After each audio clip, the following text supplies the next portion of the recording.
Olá, amigos. Tudo bem? Na aula de hoje, nós vamos tratar do regime militar e da nova república. Observe esta imagem.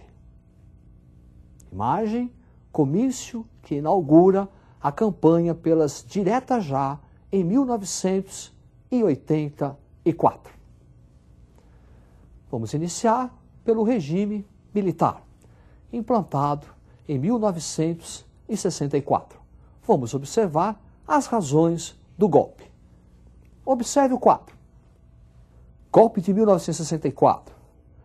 Para conter o avanço das lutas populares, fortalecimento das entidades sindicais e movimento estudantil, representa também o colapso do populismo e a rebelião dos marinheiros questionando a hierarquia militar. E de 64 até 85, nós vamos ter a instalação do regime militar e vamos observar os aspectos econômicos e políticos deste regime.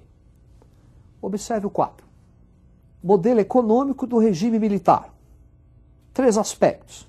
Uma intensificação da concentração de renda, aumentando a injustiça social, uma expansão do crédito, procurando ampliar a demanda de bens duráveis, automóveis, eletrodomésticos, como a utilização da poupança para a classe média, e um processo de abertura externa da economia, através de incentivos à exportação.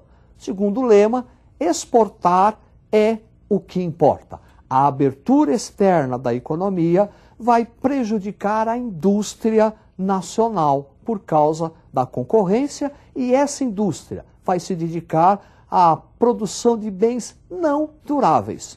E as classes mais pobres não tinham como ter acesso. Daí, falências e desempregos dessas indústrias nacionais. Vamos caracterizar também como que foi o modelo político do regime militar. Preste muita atenção no quadro. No fortalecimento do executivo federal, também do executivo estadual e executivo municipal. Forte repressão aos movimentos sociais, sindicatos, movimentos estudantis, censura aos meios de comunicação, rádio, TV, imprensa, a elaboração da doutrina de segurança nacional, que servirá de pretexto para a punição e tortura durante o regime militar, e a instituição dos atos institucionais.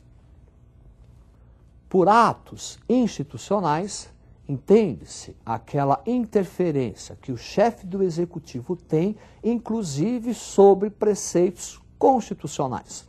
Um ato institucional vale mais que o preceito constitucional. É através da edição dos atos institucionais que o regime militar politicamente se consolida. Vamos observar os 5 primeiros. Preste atenção na tela. Ato institucional número 1. Aí, 1 é aquele que vai definir a eleição de Humberto de Alencar Castelo Branco à presidência da República. Ato institucional número 2. Aí, 2. Determina a extinção dos partidos políticos e é o início do chamado bipartidarismo. Arena, Aliança Renovadora Nacional, Partido da Situação, e MDB, Movimento Democrático Brasileiro, de oposição ao regime militar, e ao ato que também estabelece eleições indiretas para presidente da República. Ato número 3, aí 3, estabelece eleições indiretas para governador. Ato número 4, aí 4, na verdade é aquele que leva o Congresso Nacional a aprovar uma nova Constituição, a chamada Constituição do Terror de 1967. E o ato número 5, aí 5, o símbolo da ditadura militar, representa a ampliação dos poderes do Executivo, podendo fechar o Congresso Nacional, podendo dissolver assembleias legislativas e câmaras municipais. E os direitos individuais, todos estavam cerceados. E o governo ainda poderia decretar estado de sítio. Após a análise dos aspectos econômicos e políticos do regime militar, vamos observar as principais realizações dos governos militares. Observe o quadro. Primeiro governo militar, Humberto de Alencar, Castelo Branco, 1964-67. Fechamento de entidades civis, representantes de sindicatos e movimentos estudantis. É o início do bipartidarismo, ato número 2, Arena, MDB, e rompimento diplomático com Cuba. Agora, governo de Costa e Silva, 1967-1969. Há uma rearticulação da oposição. Então, os sindicatos voltam a se fortalecer, o movimento estudantil também, e alguns políticos começam a questionar a ditadura militar. Movimento estudantil, uma série de greves e passeatas. Foi exatamente para conter a rearticulação da oposição que no governo de Costa e Silva foi editado o ato número 5. Costa e Silva morre, não termina o seu mandato, e quem vai ocupar a presidência será Emílio Garrastazu Médici. Durante o seu regime, há um recrudescimento da censura e um recrudescimento da tortura e opressão. Vamos observar esse governo. Preste atenção no quadro. Então, o governo Médici, 69 e 74, caracterizado por uma intensa repressão militar. Essa intensa repressão militar provoca atos de guerrilha contra o regime. Atos de guerrilha urbana. Destaque para Carlos Marighella. Atos de guerrilha rural. Destaque para a guerrilha do Araguaia e para o nome de Carlos Lamarca. É também a época do milagre brasileiro.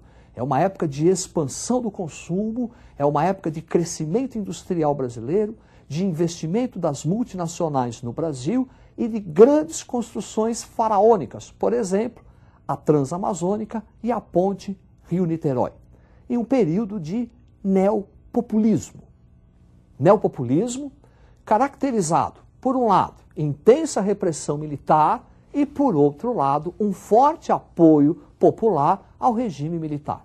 Isso porque Médici soube aproveitar-se muito bem das conquistas esportivas do Brasil na década de 70. Um tricampeonato mundial de futebol, Éder Joffre no pugilismo e Emerson Fittipaldi no automobilismo, iniciando-se assim uma verdadeira campanha ufanista. Brasil, ame-o ou deixe-o.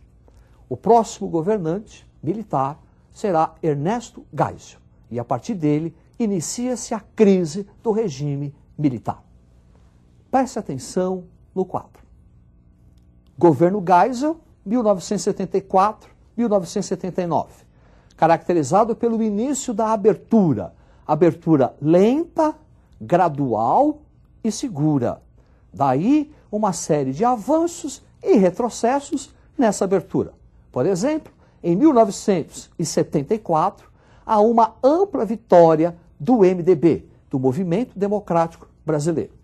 Um retrocesso, em 1975, o DOI-CODE inicia uma série de repressão e mortes aos opositores do regime, com destaque para a morte do jornalista paulista que trabalhava na TV Cultura de São Paulo, Vladimir Herzog.